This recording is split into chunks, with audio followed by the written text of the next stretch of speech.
오늘 저에게 주신 하나님의 말씀은 구약성경 잠언서 16장 14절 말씀입니다.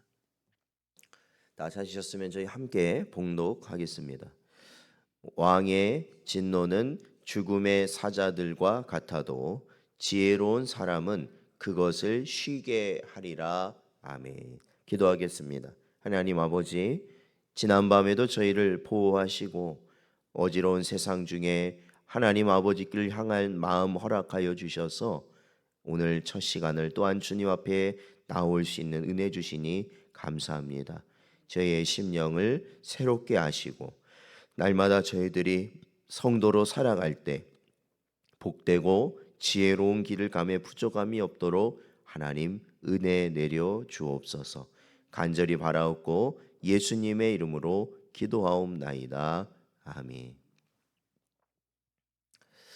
오늘은 죽음은 생명의 또 다른 이름입니다 라는 제목으로 하나님 말씀 증거합니다. 오늘 본문에서 이 본문 상반절을 보면 왕의 진노는 죽음의 사자들과 같다 이렇게 되어 있습니다.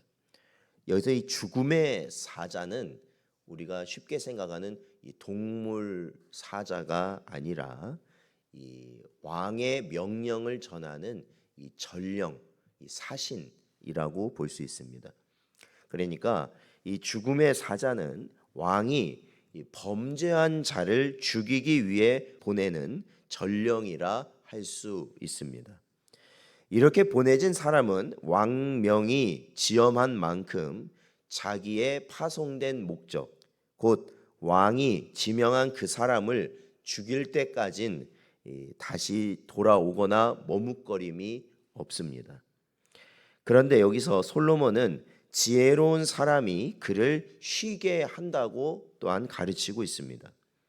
이는 달리 말해 지혜로운 사람의 지혜가 왕의 분노를 잠재우고 사람의 생명을 구한다는 의미로 이해할 수 있습니다.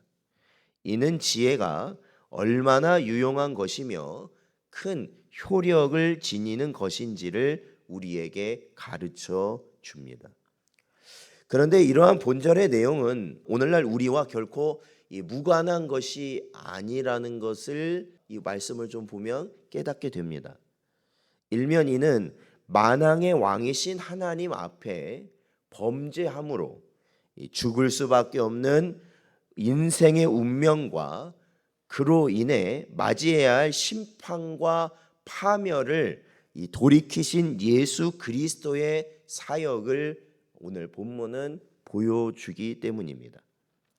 즉 본절은 예수 그리스도께서 당신의 지혜로 죽을 운명에 처한 우리를 살리신 것을 떠오르게 하는 말씀이라는 것입니다. 그렇다면 예수 그리스도께서 우리의 범죄로 인해 발하신 하나님의 이 진노와 그의 심판을 돌이키실 수 있었던 예수님의 지혜가 무엇인가? 그것은 바로 예수 그리스도께서 우리 죄를 대신하여 십자가에 죽으심으로 자기 목숨을 내어 주신 사건입니다.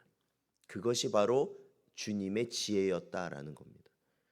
그것으로 주님은 우리를 향해 달려드는 하나님의 진노를 대행할 죽음의 사자를 쉬게 하였고 우리로 생명의 길로 접어들게 하셨다는 겁니다. 그런데 여러분, 이러한 예수님의 지혜로운 행사는 사람들이 보기에는 굉장히 어리석기 그지없는 것입니다.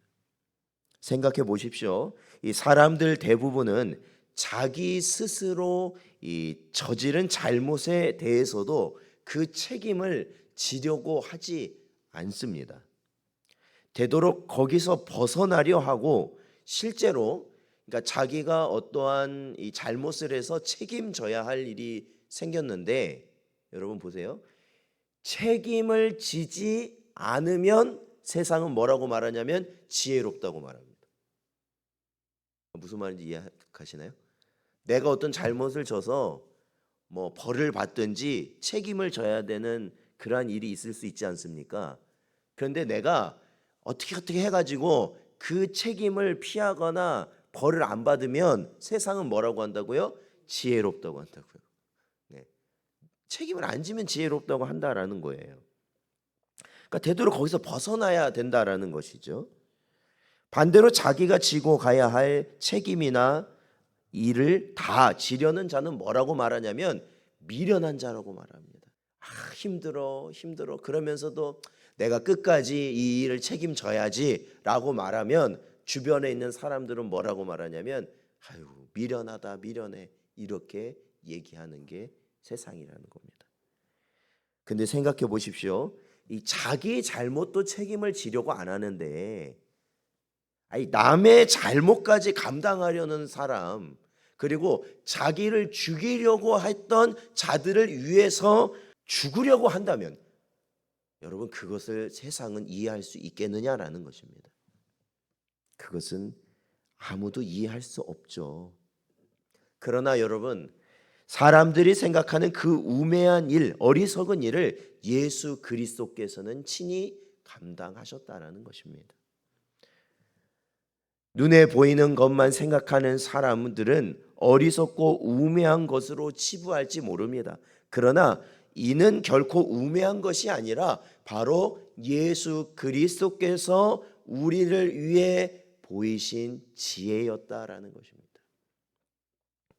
주님이 그리하신 것은 그분이 직접 요한복음 12장 24절에서 말씀하신 것처럼 한 알의 밀이 땅에 떨어져 죽지 않으면 한 알 그대로 있고 죽으면 많은 열매를 맺는 영적 원리를 분명히 아셨기 때문입니다. 이게 지혜라고요. 즉 십자가에서 당하실 고난 그리고 수치, 멸시와 고통만을 생각지 않으시고 그로 인해 맺어질 천국의 열매, 구원의 열매, 생명의 열매를 생각하신 것입니다.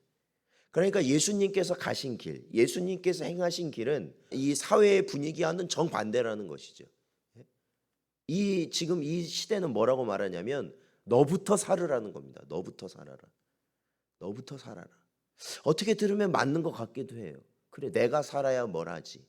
그런데 정작 내가 살고 나면 다 죽습니다.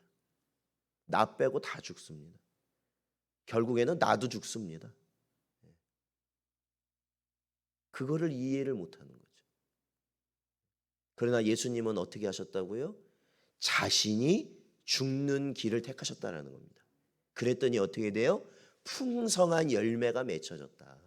이게 바로 주님의 지혜다라는 것입니다. 이와 관련해 바울 사도는 이렇게 선언합니다. 고린도전서 1장 23절 24절 말씀을 보면 우리는 십자가에 못 박힌 그리스도를 전하니 유대인에게는 거리끼는 것이요 이방인에게는 미련한 것이로되 오직 부르심을 받은 자들에게는 유대인이나 헬라인이나 그리스도는 하나님의 능력이요 하나님의 지혜니라 선포하였습니다. 이게 무슨 말입니까?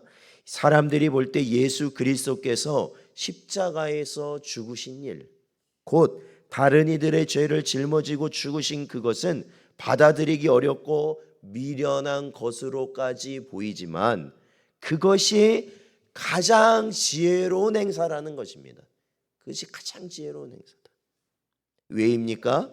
이러한 그리스도의 자기 희생만이 사망에서 생명으로 멸망에서 구원으로 우리를 이끌 수 있기 때문입니다. 사랑하는 성도 여러분, 우리는 주님의 이러한 지혜를 배워야 할 줄로 믿습니다. 죽음의 사자도 잠잠히 쉬게 하며 죄로 죽어갈 사람들도 생명을 누리게 하는 놀라운 역사를 감당하시는 여러분 되시기를 바랍니다. 여러분, 우리가 이 말씀을 보면 머리 되신 예수 그리스도께서 죽으셨기에 오늘날 이 땅에 몸된 교회 우리 성도들은 어떠한 삶을 살아가야 된다는 것입니까? 죽어져야 되는 삶을 살아야 한다는 것이죠. 여러분, 우리가 자꾸 살아나게 되면 여러분 보십시오. 우리가 살아온 인생이 있잖아요. 내가 살면 어떻게 됩니까? 다른 이들이 죽습니다. 교회 안에서 내가 살면 어떻습니까? 다른 성도들이 죽는 거고 교회가 죽는 것입니다. 우리 가정에서는 어떻습니까? 내가 살면, 내가 주장하면 결국 다른 가족들이 죽어가게 되는 것입니다. 그러나 오직 예수께서 가신 그 길을 바라보며 내 자신이 죽어질 때, 그렇죠? 우리 성도들이 살아나고 교회가 살아나며 우리 가정이 살아나는 하나님이 주시는 풍성한 열매를 맺게 된다는 것입니다. 여러분, 사람들 눈에 어리석어 보이고 무지한 것으로 보인다 해도 묵묵히 하나님 앞에서 자신의 사명을 감당하는 자들, 다른 이들을 위해 헌신하고 희생하는 자들, 하나님의 생명을 범죄로 죽어가는 이들로 누리게 하는 여러분의 삶이 되시기를 축원드립니다. 오늘도 저에게 주신 말씀을 붙잡고 우리의 이웃을 살리는 복된 삶을 살아가는 여러분 되시기를 주의 이름으로 축원드립니다.